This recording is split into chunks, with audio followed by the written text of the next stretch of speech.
we therefore, from the Tobago House of Assembly, took the opportunity to compare the green paper, which some people are saying should be the Tobago position, and the bills which the people of Tobago are saying should be their position.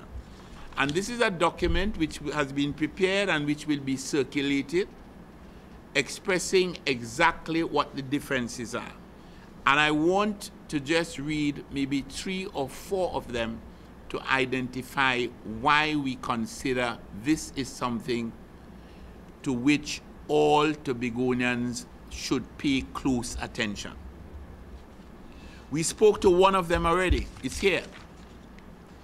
The green paper says, this is Tobago. The Constitution, the bills before the House accepted by Tobagonians says, this is Tobago.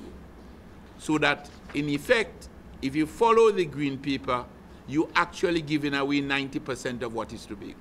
That is the reality, and the facts are here to prove it. The green paper says that Tobago is requesting 6.9% of the national budget.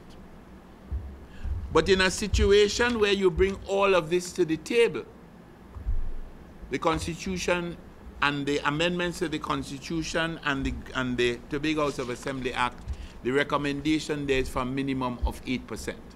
And the question has got to be asked, why are you going to start your negotiation at a lower level than you feel that you deserve and that the people of Tobago would have requested? The green paper does not speak about the right to borrow. Our Tobagonian, and when I say I'm speaking as a Tobagonian, our recommendation as Tobagonians is that we should have the authority to borrow both in the local and international markets for capital expenditure. So it means that when and we have that problem today, when Mr. Adams, as Secretary of Housing and Settlement, wanted to build 450 houses, he can only build maybe 200 or 250 because of limited resources. Because whereas at the national level, the Minister of Housing has access to borrowing, has access to bonds and whatever, so that he can have whatever resources he needs in order to do what he has to do.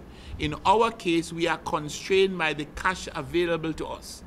And therefore, we're saying that if we are really to develop Tobago as we should, this should not be the situation. And then finally, because I'll hand around this, but finally, let me just say that one of the areas about which we're very clear about the significant difference is that whereas the green paper does not refer to it, and therefore we're going to have to be committed to the present situation, where in order to qualify for election in Tobago, you only have to live here for 3 months.